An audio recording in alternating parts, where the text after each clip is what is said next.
রান্নাঘরে চলে আসলাম। মা অন্নপূর্ণা রান্নাঘরে রান্না বান্না নিয়ে। তো সবাই কেমন আছে? আশা করি ভালো আছে, আমিও ভালো আছি। তো আজকে কি রান্না হবে তোমাদের দেখেছি। শাক হবে, তো এই শাকটা কি নাম আমি জানি না। তো এই শাকটা ঘন্ট হবে। দেওয়ার জন্য সবজিগুলো কেটে নিয়েছি মূলো, আলু, বরবটি, পটল, গাজর আর কাঁচা লঙ্কা, রসুন থেতো করে নিয়েছি। আর এখানে নিয়ে নিয়েছি বড়ি। তো বড়ি দিয়ে হবে শাকটা। আর হবে ডিম ভাপা করে আলু দিয়ে ঝোল। এখানে 4টে ডিম আমি নিয়ে নিয়েছি, 4টে ডিম ফাটিয়ে নেবো। আর নিয়ে নিয়েছি এখানে আলু। তো এখানে বাটা আছে আদা, রসুন, পেঁয়াজ আর টমেটো আমি বেটে নিয়েছি। তো চলো রান্নাটা করতে থাকি। আমি ডিমটা ফাটিয়ে নিয়ে এই বাটির মধ্যে দিয়ে দেবো। বাটির মধ্যে একটু তেল দিয়ে দিয়েছি, বসিয়ে দিয়েছি। কড়াইয়ের মধ্যে একটু টিস্যু পেপার দিয়ে দেবো, তার মধ্যে ডিমের বাটিটা বসিয়ে দেবো। তো আমি ডিমটা ফাটানোর সময় নুন দিয়ে দিয়েছিলাম, সেটা দেখানো হয়নি। তো ঢাকা দিয়ে দেবো।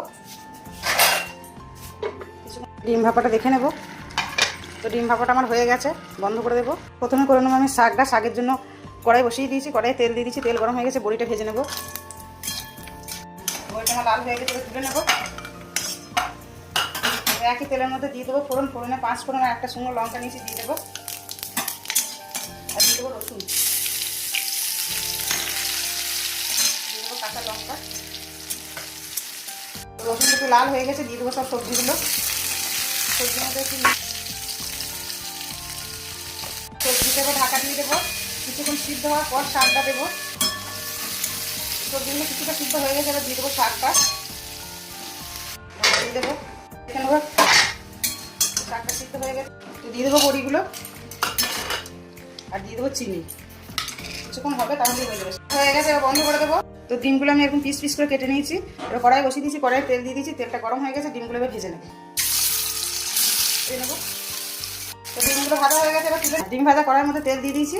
তেলে এবার আলুটা দিয়ে দেবো। তেল গরম হয়ে গেছে, আলুটা একটু ভেজে নেবো।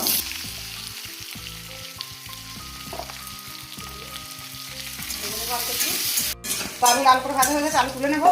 একই তেলের মধ্যে দিয়ে দেবো ফোড়ন, একটা তেজপাতা নিয়েছি, সাদা জিরে নিয়েছি, পেঁয়াজ, আদা, রসুন, টমেটো বাটা দিয়ে দেবো। দিয়ে দেবো একটু নুন, কিছুক্ষণ কষিয়ে নেবো।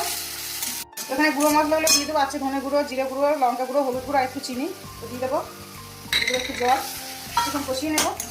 মশলা কষানো হয়ে গেছে, ভেজে রাখা আলুগুলো দিয়ে দেবো। ঢাকা দিয়ে কষিয়ে নেবো। কষানো হয়ে গেছে, দিয়ে দেবো গরম জল। ঢাকা দিয়ে দেবো। তো আলুগুলো সিদ্ধ হয়ে গেছে নাকি দেখে নেবো। আলু সিদ্ধ হয়ে গেছে, ডিমগুলো ভেজে রেখেছি, দিয়ে গরম মশলা ঢাকা দিয়ে দেবো। 2 মিনিট ফুললেই হয়ে যাবে। ধরো বন্ধুরা, আমার সব রান্না হয়ে গেছে। তো দেখে নাও, প্রথমেই আছে ভাত, তারপর সেই শাকটা করেছি, আর এখানে আছে ডিম।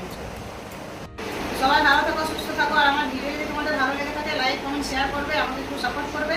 তো চলো, আবার দেখা হচ্ছে।